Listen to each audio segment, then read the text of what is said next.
السلام علیکم ورحمۃ اللہ وبرکاتہ۔ آج کی کلاس میں ہم پڑھیں گے سورہ آل عمران آیت نمبر 8 سے۔ چلیں جی اسٹارٹ کرتے ہیں۔ اعوذ باللہ من الشیطان الرجیم، بسم اللہ الرحمن الرحیم۔ اور ربنا، اے ہمارے رب، لا تزغ، نہ تو ٹیڑھا کر، قلوبنا، دل ہمارے دلوں کو، بعد اس کے، اذ جب، ہدیتنا، ہدایت دی تو نے ہمیں، وہب اور عطا کر، لنا ہمارے لیے، من لدن کا اپنے پاس سے، رحمہ رحمت، انکا بے شک تو، انتا تو ہی ہے، الوہاب بہت عطا کرنے والا۔ ربنا، اے ہمارے رب، انکا بے شک تو، جامع جمع کرنے والا ہے، الناسی لوگوں کو، لیومن ایک دن کے لیے، لا ریبہ نہیں کوئی شک، فیہ جس میں،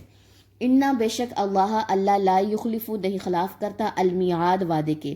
انا بے شک الذین وہ جنہوں نے کفر کیا، لن ہرگز نہ تغنی کام آئیں گے، عنہم انہیں، اموالہم مال ان کے، ولا اور نہ، اولادہم اولاد ان کی، من اللہ سے، شیئن کچھ بھی، وَأُولَئِکَ اور یہی لوگ ہیں، ہم وہ، وقود ایندھن ہے، الناری آگ کا۔ ٹھیک ہے، یہاں پہ ایک بات مکمل ہو رہی ہے، میں اس کا خلاصہ کر دوں تو یہاں پہ اللہ تعالیٰ سے دعا مانگی جا رہی ہے، ربنا لا تزغ قلوبنا بعد اذ ہدیتنا وہب لنا من لدنک رحمہ انک انت الوہاب۔ کوشش کرنی ہے کہ آیت نمبر 8 آپ لوگ زبانی یاد کریں، یہ دعا ہے، کثرت سے پڑھا کریں اس کو، کیونکہ اس میں دیکھیے، اے ہمارے رب، نہ تو ٹیڑھا کر ہمارے دلوں کو، بعد اس کے جب ہدایت دی تو نے ہمیں ہدایت دینے کے بعد گمراہیوں سے، اندھیرے سے بچا، ہمارے دلوں کو ٹیڑھا نہ کرنا، ہم شک میں نہ پڑ جائیں، متشابہات میں نہ پڑ جائیں، اور عطا کر ہمارے لیے اپنے پاس سے رحمت کے بغیر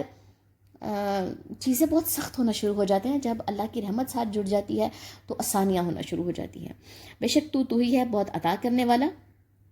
اے ہمارے رب، بے شک تو جمع کرنے والا ہے لوگوں کو ایک دن کے لیے، نہیں کوئی شک جس میں، قیامت کے دن کا ذکر ہے یہاں پہ، بے شک اللہ نہیں خلاف کرتا اپنے وعدے کے، یعنی کہ جو وعدہ ہے قیامت کا وہ ہو کر رہے گا۔ بے شک وہ جنہوں نے کفر کیا، ہرگز نہ کام آئیں گی انہیں مال ان کے اور نہ اولاد ان کا، من اللہ سے، شیئن کچھ بھی۔ جن لوگوں نے کفر کیا ہے، اللہ کے ساتھ شریک کسی کو ٹھہرایا ہے، قیامت کے روز نہ تو ان کے مال ان کو بچا سکتے ہیں اور نہ ان کی اولاد۔ ٹھیک ہے، کیونکہ آج جب اولاد مل جاتی تو کہتے ہیں جی ہم فلاں پیر کے پاس گئے تھے تو ہمیں پھر اولاد ملی ہے، تو شرک ہی ہو گیا نا۔ اور مال، انسان مال کمانے کے لیے حلال حرام کی فکر نہیں کرتا، تو پھر یہ دونوں چیزیں جو ہیں،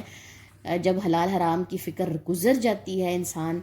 کے اندر تقوی نہیں رہتا، اللہ کا خوف نہیں رہتا، تو پھر یہ چیزیں قیامت کے روز نہیں آپ کو بچا سکتی۔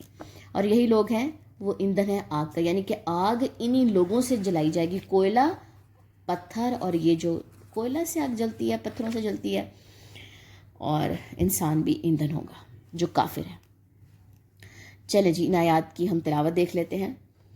ربنا لا تزغ قلوبنا بعد إذ هديتنا وهب لنا من لدنك رحمة إنك أنت الوهاب ربنا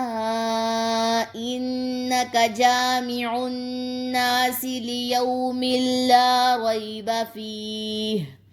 ان اللہ لا یخلف المیعاد ان الذین کفروا لن تغنی عنہم اموالہم ولا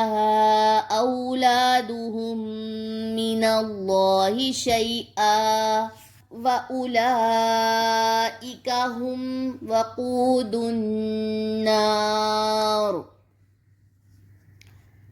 چلیں جی ہماری آیتیں ہو چکی ہیں آج کی۔ سبحانک اللہم و بحمدک، اشہد ان لا الہ الا انت، استغفرک و اتوب الیک۔ السلام علیکم ورحمۃ اللہ وبرکاتہ۔